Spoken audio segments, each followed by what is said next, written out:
أَمَّن يَمْشِي سَوِيًّا عَلَى صِرَاطٍ مُّسْتَقِيمٍ صدق اللہ العظیم۔ دوستو، یہ بات میں نے رات بھی بیان کرنی شروع کی تھی، لیکن وقت کی کمی کی وجہ سے میں بیان نہیں کر پایا تھا، اور اب بھی بہت تھوڑی سی دیر ہے اشراق تک۔ جو بھی اس میں بیان ہو جاوے انشاءاللہ اسی سے فائدہ ہوگا۔ اللہ رب العزت نے جب حضرت آدم علیہ السلام کو اس زمین پر بھیجا تھا تو اس وقت ایک نصیحت کی تھی، وہ یہ ہے اہبطوا منہا جمیعا، تم آسمان میں سے یا کہو جنت میں سے سب زمین پر چلے جاؤ۔ پھر کیا ہوگا؟ فَإِمَّا يَأْتِيَنَّكُم مِّنِّي هُدًى فَمَن تَبِعَ هُدَايَ فَلَا خَوْفٌ عَلَيْهِمْ وَلَا هُمْ يَحْزَنُونَ۔ پھر جب میری طرف سے بھیجی ہوئی ہدایت تمہارے پاس آوے تو جو شخص اس کی پیروی کرے گا، اس کے مطابق زندگی گزارے گا، تو نہ اس کو کوئی رنج ہوگا نہ وہ غم زدہ ہوگا، نہ اس کو کوئی خوف ہوگا۔ یہ کہا تو اللہ تبارک و تعالی نے دین اور شریعت ہماری آسانی اور سہولت کے واسطے بھیجی ہے، نہ کہ ہمیں مشکل اور دشواری میں ڈالنے کے واسطے۔ اب ہم نے کچھ بھی سوچ لیا اس کے خلاف، وہ غلط سوچ لیا۔ اس کی میں ایک مثال دیتا ہوں۔ ہم نے اور آپ نے فضا کے اندر اڑتا ہوا جہاز بھی دیکھا، اور پٹریوں پر دوڑتی ٹرین بھی دیکھی، اور راستے پر دوڑتا ہوا ٹرک، بس اور کار بھی دیکھی۔ یہ بنانے والے نے ٹرین میں جیسے پہیے لگائے اسی کے مطابق اس کی پٹڑیاں بنائی، اس کا راستہ بنایا۔ اب وہ ٹرین ان پٹڑیوں پر، ان راستوں پر آسانی سے دوڑتی ہے اور خوب دوڑتی ہے۔ اب آپ اس کا الٹا سوچو، اگر ٹرین کو بہترین اچھے قسم کے روڈ پر دوڑایا جاوے تو کیا ٹرین چلے گی؟ ریل دوڑے گی؟ نہیں۔ اس کے بنانے والے نے اس کے واسطے جو راستہ بنایا تھا اس پر وہ چلے تو دوڑے گی اور کام پورا کرے گی، اور اس راستے کے علاوہ کسی اور راستے پر چلے تو نہیں دوڑے گی، نہیں کام پورا کرے گی۔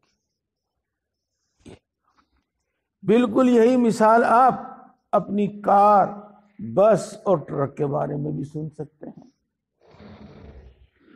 بنانے والے نے اس کو جیسا بنایا اور اس کے واسطے جیسا راستہ متعین کیا، اس راستے پر جب وہ چلتی ہے تو خوب دوڑتی ہے، بڑا بھاری وزن اٹھا لیتی ہے، اور اس راستے پر نہ چلے تو کچھ نہیں۔ مثال کے طور پر اگر کوئی شخص یہ دیکھے کہ بھئی ان پٹڑیوں پر ریل بہت تیز دوڑتی ہے، چلو ہم اپنی کار بھی اسی پہ دوڑائیں گے، تو کار نہیں دوڑے گی میرے بھائی، بس ٹرک ٹریکٹر نہیں دوڑے گا وہاں پر وہ۔ یہ ہے۔ اسی طریقے سے ہوائی جہاز کی بات سمجھ لو۔ اب سمجھانے کی ضرورت نہیں، ان دو مثالوں سے جو ہماری آنکھوں کے سامنے ہے بات بالکل صحیح سمجھ میں آ گئی۔ میرے دوستو، انسان کو اللہ رب العزت نے پیدا فرمایا، انسان کو اللہ تبارک و تعالیٰ نے بنایا، اور بنانے کے بعد اس کی زندگی گزارنے کا ایک راستہ بھی بنایا جس کو ہم ہدایت کہتے ہیں۔ اس آیت میں جو فرمایا گیا ہے کہ جب تم زمین پر چلے جاؤ گے تو ہماری ایک ہدایت تمہارے پاس آ گئی۔ اب اگر ہم شریعت کی طرف کے مطابق زندگی گزاریں تو اس سے آسانی بھی ہے اور کامیابی بھی ہے اور انعام بھی ہے، انعام بھی ہے۔ آسان زندگی گزرے گی، منزل مقصود پر پہنچیں گے اور انعام بھی ملے گا۔ رات بھی میں نے کچھ مثال دی تھی، اب بھی میں دیتا ہوں تاکہ یہ بات ہمارے ذہن میں اچھی طرح بیٹھ جاوے کہ واقعی دین پر عمل کرنے میں آسانی ہے۔ دیکھو دوستو، آج کل کی جو بات میرے بھی سامنے ہے، میں بھی اسی دنیا میں رہتا ہوں، میں بھی باہر نہیں رہتا ہوں۔ جس قسم کے واسطے آپ کو پڑھتے ہیں مجھے بھی پڑھتے ہیں، میں بھی الگ سے نہیں رہتا، دیکھتے ہیں۔ سب سے بڑی پریشانی آج جو ہے وہ یہ ہے کہ بڑوں کا احترام نہیں رہا، بڑوں کا اکرام نہیں رہا۔ سب سے بڑی پریشانی یہ ہے کہ آج اولاد باپ کی نہیں مانتی، گھر کے بڑوں کی بات نہیں مانتی، چھوٹے بھی پریشان اور بڑے بھی پریشان۔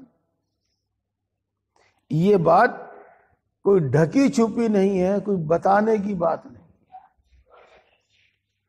تو میرے دوستو دیکھو، ہمیں اس سلسلے میں کتنی اچھی تعلیم دی گئی ہے۔ اگر ہم اس بات پر عمل کریں، اس کو صحیح سمجھیں، اس پر عمل کریں تو صحیح راستہ یہ ہے، وہ نہیں جس پر ہم پڑ گئے اور ہم چل پڑے، بلکہ صحیح راستہ یہ ہے۔ پہلے تو یہی سمجھو، دیکھو، من لم یرحم صغیرنا ولم یوقر کبیرنا فلیس منا۔ پہلے میں ترجمہ ہی کرتا ہوں اس کا، اس سے پتہ چلے گا کہ کیا انداز ہے بیان کرنے کا۔ جو شخص ہمارے چھوٹوں پر شفقت اور مہربانی نہ کرے، اور جو شخص بڑوں کا احترام نہ کرے، وہ مسلمانوں میں سے نہیں ہے، وہ رحمت للعالمین صلی اللہ علیہ وسلم کی امت میں سے نہیں ہے۔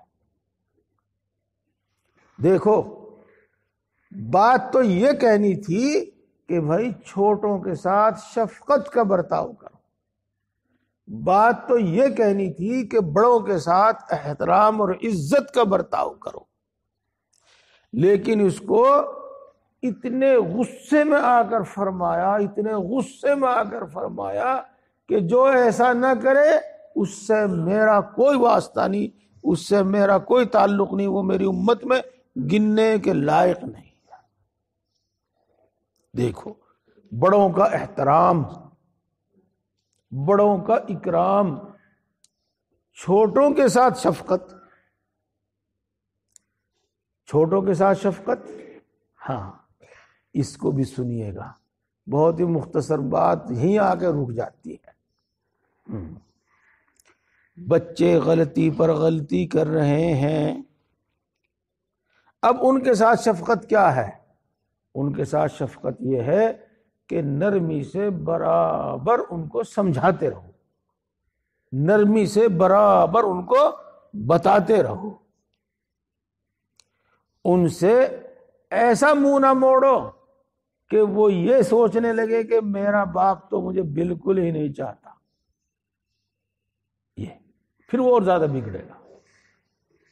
ہاں، غصے میں آ کر اس کو ایسی ڈانٹ ڈپٹ نہ کرو کہ وہ ظالم ماننے لگے باپ کو۔ یہ غصے میں آ کے اس کا خرچہ بند نہ کرو. یہ ہے. دیکھو شفقت کا مطلب یہ ہوتا ہے، سمجھاتے بھی رہتے ہیں، ڈانٹتے بھی رہتے ہیں، اس کی ضرورت بھی اس کی پوری کرتے رہتے ہیں، پیار محبت بھی کرتے رہتے ہیں. یہ مطلب ہے شفقت کا. اور ایسے ہی بڑوں کا اکرام کرو. بڑوں کا اکرام کرنے کے طریقے بتائے گئے ہیں. سلام میں پہل کرو، ان کو سراہنے بٹھاؤ، ان کی بات نہ کاٹو، ان کی آواز سے اونچی آواز کر کے نہ بولو، ان کی بات مانو. یہ اکرام میں داخل ہے، یہ احترام میں داخل ہے. جب بڑے چھوٹوں پر شفقت کرتے رہیں گے اور چھوٹے بڑوں کا احترام کرتے رہیں گے تو اب میرے دوستو آپس میں کتنی نزدیکیاں ہوں گی، آپس میں کتنی نزدیکیاں ہوں گی اور زندگی کیسی آسان ہو جائے گی. تو یہ ہے وہ چیز. اسی طرح میرے دوستو ایک حدیث میں نہیں، بہت ساری حدیثوں میں آیا ہے کہ کوئی کسی کا حق نہ مارے، چاہے روپے پیسے کا ہو، زمین جائیداد کا ہو، کیسا بھی ہو، حق نہ مارے. تو دیکھو اگر اسی طرح آپس میں چھین جھپٹ چلتی رہے تو جو بالکل پیارے ہیں، بالکل سگے ہیں بھائی، ان میں بھی بہت بہت زیادہ دشمنیاں ہو جاتی ہیں. یہ اور اگر میں اپنی حد میں رہوں، آپ اپنی حد میں رہیں، نہ آپ کی نگاہ میرے زمین جائیداد پر ہو، نہ میری آپ کی زمین جائیداد پر ہو، نہ میں آپ کا کوئی حق چھینوں، نہ آپ میرا کوئی حق چھینیں.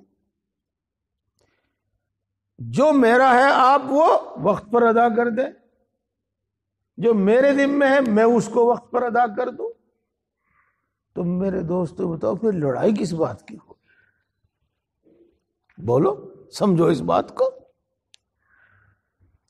تو یہ اچھی تعلیم ہمیں ہر قدم پر، ہر موقع پر دی گئی ہے اور ہم نے ان کو الٹا سمجھ لیا. یہ ہے راستہ بھٹکنے والی بات. اسی طریقے سے دیکھو ماشاءاللہ جتنے ہمارے بزرگ یہاں سامنے بیٹھے نظر آ رہے ہیں، سب کے چہروں پہ داڑھی ہے. ہماری نوجوان نسل نہ معلوم کیوں کیا سمجھ بیٹھی ہے، کیا کیا اس کے دماغ میں بٹھا دیا گیا ہے، کیا کیا اس کے دماغ میں بیٹھ گیا. تو میرے دوستو اللہ تبارک و تعالی ارشاد فرماتے ہیں إِن يَنْصُرْكُمُ اللَّهُ فَلَا غَالِبَ لَكُمْ وَإِن يَخْذُلْكُمْ فَمَنْ ذَا الَّذِي يَنْصُرُكُمْ مِنْ بَعْدِهِ. اللہ تبارک و تعالی اگر تمہاری مدد کرے تو تم پر کوئی غالب نہیں آ سکتا، اور اگر اللہ تمہیں رسوا کرنے پر آ جاوے تو پھر تمہاری مدد کون کر سکتا ہے؟ کوئی نہیں کر سکتا. تو اپنی شکل و صورت چھوڑ کر دوسروں کی شکل و صورت آخر کس لیے اختیار کرتے ہیں؟ آخر کس لیے اور کس فائدے کے واسطے؟ یہ تو میرے دوستو بزرگوں، شریعت پر، سنت پر چلنے کی ٹھان لو، اس کے مطابق زندگی گزارنے کی بات طے کر لو. اسی میں آسانی ہے، اسی میں آسانی ہے. یہ اب میں آپ کو ایک دوسری بات بتاتا ہوں. دو مثالیں تو میں نے دے دی، ایک دوسری مثال بتاتا ہوں آپ کو. اللہ ولی الذین آمنوا یخرجہم من الظلمات الی النور والذین کفروا اولیاؤہم الطاغوت یخرجونہم من النور الی الظلمات. یہ ہے. ماشاءاللہ آپ میں بہت سارے حافظ بھی ہوں گے، ناظرہ قرآن پاک تو کثرت سے پڑھے ہوئے ہوں گے، آپ بہت پڑھے ہوئے ہوں گے، جانتے ہیں کہ تیسرے پارے کی آیت شریفہ ہے. اللہ تعالیٰ یہ ارشاد فرماتا ہے کہ اللہ مومنین کا دوست ہے، اللہ ایمان والوں کا دوست ہے. اور اللہ رب العزت کے جہاں اور انعام اکرام اپنے دوستوں پر ہوتے ہیں، اللہ کا ایک انعام اپنے دوستوں کو یہ دیا جاتا ہے کہ اللہ ان کو اندھیرے سے نکال کر روشنی میں لاتا ہے. اللہ ولی الذین آمنوا یخرجہم من الظلمات الی النور. یہ اندھیرا کیا ہے اور روشنی کیا ہے؟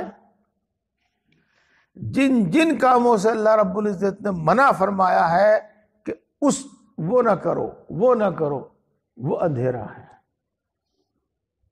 وہ اندھیرا ہے. اور جن جن کاموں کے کرنے کے لیے اللہ تبارک و تعالیٰ نے فرمایا ہے وہ روشنی ہے.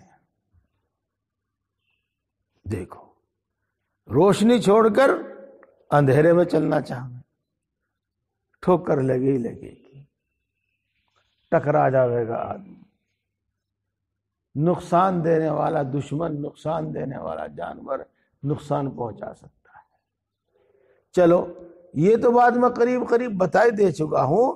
اگلی بات بتانا چاہ رہا تھا میں، والذین کفروا اولیاؤہم الطاغوت.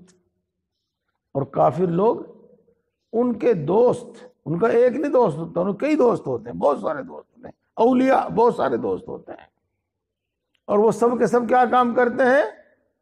ان کو روشنی سے نکال کر اندھیرے میں لاتے ہیں. اور ان کے دوست وہ سرکش قسم کے لوگ ہوتے ہیں، نافرمان قسم کے لوگ ہوتے ہیں. والذین کفروا اولیاؤہم الطاغوت. سرکش قسم کے، طاغوت کسے کہتے ہیں؟ سرکش قسم کے لوگ کون ہوتے ہیں؟ جو اپنی من مانی زندگی گزارتے ہیں اور اللہ کی نافرمانی کی زندگی گزارتے ہیں، وہ ہیں سرکش لوگ. اور وہ اپنے دوستوں کو روشنی سے اندھیرے میں لا کھڑا کرتے ہیں. یہ اندھیرے میں کیسے لا کھڑا کرتے ہیں؟ ارے میرے بھائی، کب تک ہڈی توڑاتا رہے گا، کب تک ہاڑ توڑاتا رہے گا؟ تھارے گاؤں میں بھی یوں بولتے ہوں گے، ہمارے گاؤں میں بھی یوں بول رہے ہیں. کسی اللہ والے کے پاس جا کے نمبر لے لے، ایک دو لگ گیا تو بس زندگی بدل جاوے گی. یہ رستہ بتایا اس نے، یہ اندھیرا ہے، اندھیرا. اور وہ سرکش لوگ یہی بات بتاتے ہیں، ایسی بات بتاتے ہیں، وہ ایسی بات بتاتے ہیں. جی وہ فلانا ہے جی، کیا کرے وہ؟ پتہ نہیں کیا کرے بھائی. سہارنپور جا گئے، گھنٹے دو گھنٹے میں بہت بڑھیا دیہڑی لا گئے بنا کے. یہ تو ایسے الٹی الٹی باتیں ان کو سمجھاتے ہیں، ایسی الٹی الٹی باتیں ان کو سجھاتے ہیں. جی ماں باپ سے پیسے ایٹھنے کے طریقے بتاویں انہیں کہ یوں اینٹھو. تو نافرمان لوگ، سرکش لوگ روشنی سے اندھیرے کی طرف لاتے ہیں. وہ غلط راستے نہ اپناؤ.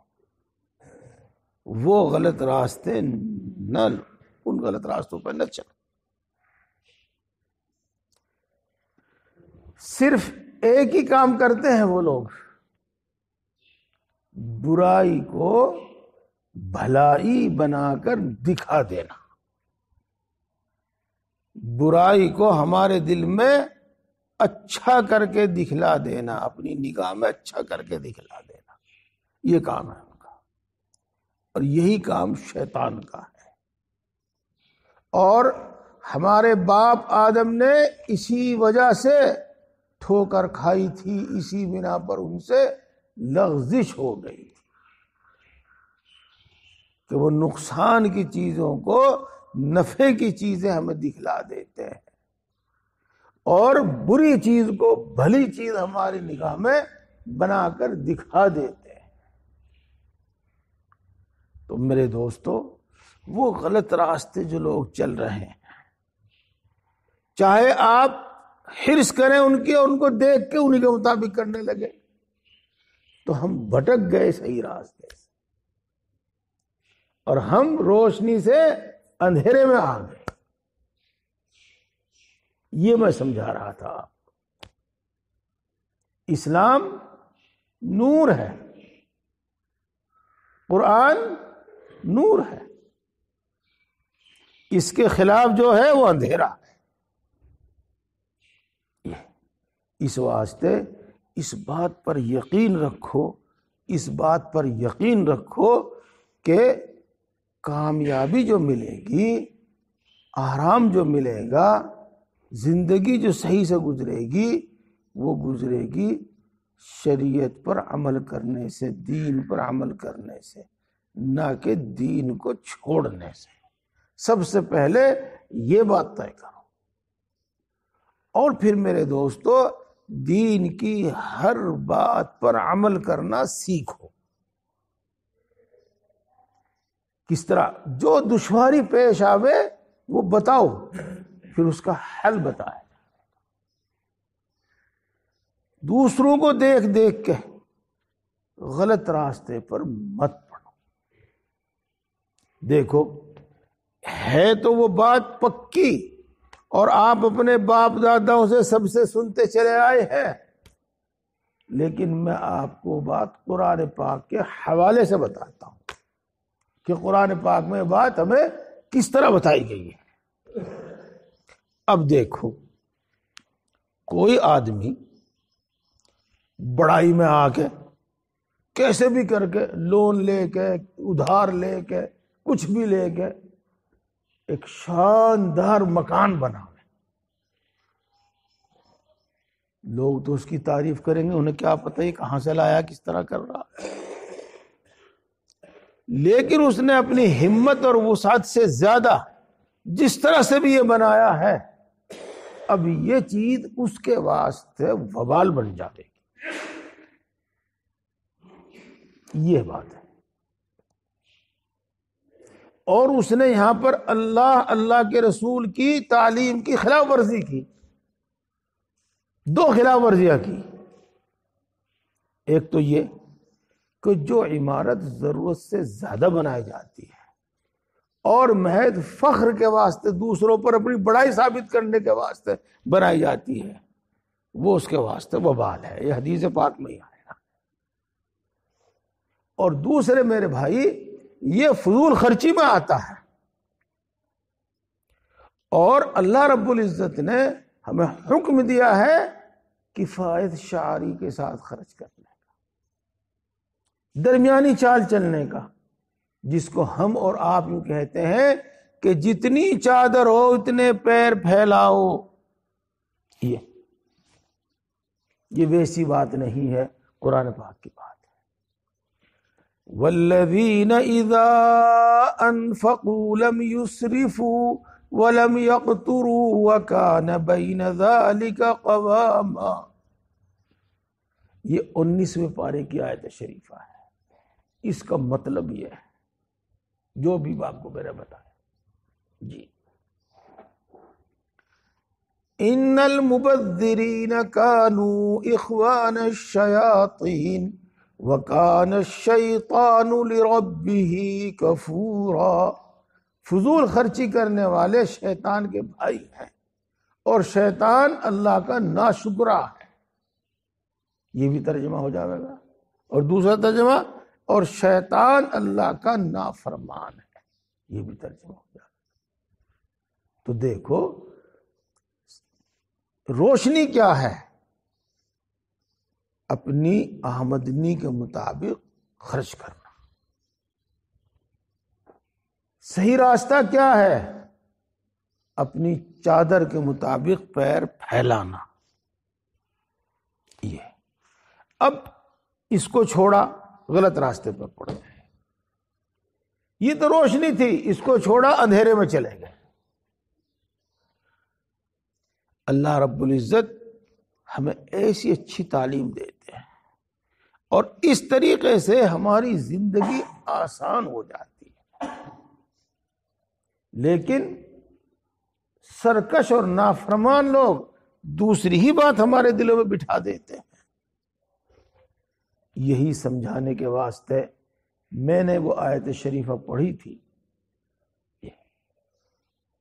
کہ جو شخص چھاتی کے بل گھسٹ کر چلتا ہے وہ منزل پر جلدی اور آسانی سے پہنچے گا، یا وہ شخص جو سیدھے راستے پر کھڑا ہو کر اپنے دونوں پاؤں سے چلتا ہے.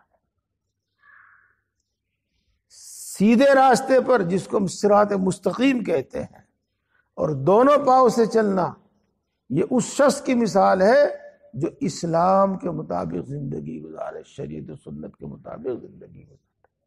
زندگی آسان، منزل پر پہنچے گا، آسانی سے پہنچے گا.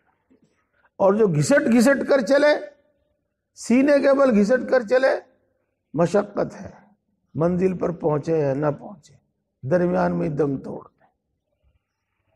تو جو بات الٹی ہمارے دلوں میں بٹھا دی گئی ہے وہ ہمارے اندر سے نکل جانی چاہیے. یہ بات ہوئی. اب ایک بات اور کرتا ہوں، پھر بات ختم کرتے ہیں. کوئی یہ سمجھے کہ بھئی جھوٹ بولنے سے معاملہ آسان ہو جاتا ہے، بے ایمانی نہ کرنے سے کام بن جاتا ہے، یہ اس کی غلطی ہے. اور یہ پٹی پڑھائی ہوئی ہے شیطان کی، اور یہ پٹ باد سجھائی ہوئی ہے اللہ کے نافرمان لوگوں کی. جی ہاں، دشواریاں سب کو پیش آتی ہیں، اور دین پر عمل کرنے والوں کو بنسبت دوسروں کے آسانیاں رہتی ہیں. لیکن وہ اگر سوچنے لگے تو مصیبت میں پھنس گیا تو وہ اس کی غلطی ہے. یہ ہے. اور میں اس کی ایک مثال دیتا ہوں. جب آپ کا کوئی کام پھنس جاتا ہے تو آپ پردھان جی کے پاس جاتے ہیں، چودھری صاحب کے پاس جاتے ہیں. جب کوئی کام پھنس جاتا ہے تو آپ ڈی ایم کے پاس جاتے ہیں، ایس او کے پاس جاتے ہیں، سی او کے پاس جاتے ہیں، کسی بھی حاکم کے پاس جاتے ہیں. وہاں سے مدد مل جاوے تو کام بن جاتا ہے. یوں ہی ہے نا بھائی؟ اب تو سونے کا ٹائم بھی نہیں ہے، اب تو نہیں نیند آ رہی ہوگی. معاملہ یہی ہے نا؟ ہاں، معاملہ یہی. تو میرے دوستو، میرے بزرگوں، ہم اپنی عادت دو بنا لیں. نمبر 1، اللہ کی نافرمانی کر کے ہمیں کچھ نہیں چاہیے، اور اللہ سے مدد طلب کریں گے دعا کر کے، اور اللہ سے مدد طلب کریں گے اس کو راضی اور خوش کر کے. اب جس کا اللہ پر ایمان نہ ہو وہی کہے گا کہ اس سے کچھ نہیں ہوتا. جس کا اس پر ایمان نہ ہو کہ اللہ تبارک و تعالیٰ فریاد سنتا ہے وہی کہے گا کہ کچھ نہیں ہوتا. جس کا اللہ پر ایمان ہے، اللہ کی بتائی ہوئی باتوں پر ایمان ہے، وہ تو جانتا ہے کہ اللہ کے فضل کے بغیر، اللہ کی عنایت کے بغیر تو کچھ نہیں ہوتا. تو میرے دوستو، ایک تو یہ بات طے کرو کہ ہمیں جو بھی کچھ لینا ہے، جو بھی کچھ ہمیں چاہیے، وہ ہم شریعت کے مطابق لیں گے، جائز اور درست کر کے لیں گے. اور دوسرے یہ کہ ہر مشکل میں اللہ سے مدد مانگیں گے، ہر چیز میں اللہ سے مدد مانگیں گے، اللہ تبارک و تعالیٰ معاملے کو آسان فرما دیں گے، معاملے کو آسان فرما دیں گے۔ یہ معاملہ ہے۔ اب دیکھو، ایک شخص ہے بھوک سے پریشان ہے، اور کوئی ضرورت ہے؟ جی ہاں۔ اب اس نے اپنی ضرورت کو پورا کرنے کے لیے، اپنی بھوک مٹانے کے واسطے چوری کر لی، ٹھیک ہے، پیٹ بھر جائے گا اس کا، اور جو دوسری ضرورت ہے وہ بھی اس کی پوری ہو جائے گی، لیکن مجرم تو ہو گیا نا وہ، اگر پکڑا گیا سزا تو ہوگی نا اس کو۔ اسی طرح سب باتوں میں سنتے چلے جاؤ، اگر ہم نے اللہ کو ناراض کر کے، اللہ کے حکم کی خلاف ورزی کر کے کچھ حاصل بھی کر لیا تو اللہ کے ہاں تو مجرم ٹھہرے نا جی۔ اور اللہ تبارک و تعالیٰ کے یہاں تو اتنا پکا نظام ہے کہ وہاں تو اپنی چترائی سے، اپنی عقل مندی سے کوئی سزا سے بچ ہی نہیں سکتا، وہاں تو وہ معاف کر دے، فضل فرما دے، بس جبھی بچے گا۔ تو میں اس مثال سے آپ کو صرف ایک ہی بات سمجھانا چاہتا تھا، اگر ہم نے شریعت کی خلاف ورزی کر کے، دین کی خلاف ورزی کر کے دنیا میں کچھ بھی حاصل کر لیا جس کی ہمیں ضرورت ہے، تو ہو سکتا ہے وہ چیز ہمیں حاصل ہو جاوے، لیکن ہم اللہ کی نگاہ میں مجرم ٹھہریں گے، مجرم، اور پھر اس کے ہاں سزا ہے۔ اس لیے یہ طے کرنا ہے کہ جس چیز کی ہمیں ضرورت ہے اس کو جائز طریقے پر لیں گے، اور جو دشواری پیش آئے گی اس پر اللہ سے مدد طلب کریں گے، اور یہ یقین رکھنا ہے کہ ہماری زندگی گزارنے کا طریقہ وہ ہے جو قرآن بتاتا ہے، اور ہمارا زندگی گزارنے کا وہ طریقہ ہے جو حدیث بتاتی ہے۔ اس لیے ان سب باتوں کو سمجھو اور اس پر عمل کرو، انشاءاللہ العزیز، انشاءاللہ العزیز دنیا بھی چین سکون کی گزرے گی، اور آخرت میں تو ہے ہی اللہ کے فرمان بردار بندوں کے واسطے سب کچھ، وہاں تو کچھ اور دوسری چیز ہے، دوسروں کے لیے کچھ ہے ہی نہیں۔ یہاں تو سب کے لیے ہے گڑبڑ، لیکن وہاں بھی سب فرما برداروں کے واسطے ہے، نافرمانوں کے واسطے کچھ نہیں ہے۔ تو دین سیکھو اور دین پر عمل کرو، اور دوسرے واہیات خیال دل سے نکال دو کہ ایسا کرنے سے ایسا ہو جائے گا، ایسا کرنے سے ایسا ہو جائے گا۔ دوسروں کو دیکھو، ہاں نہیں، دوسرا تو شیطان کے چکر میں آ گیا، اللہ کے نافرمان بندوں کے چکر میں آ گیا۔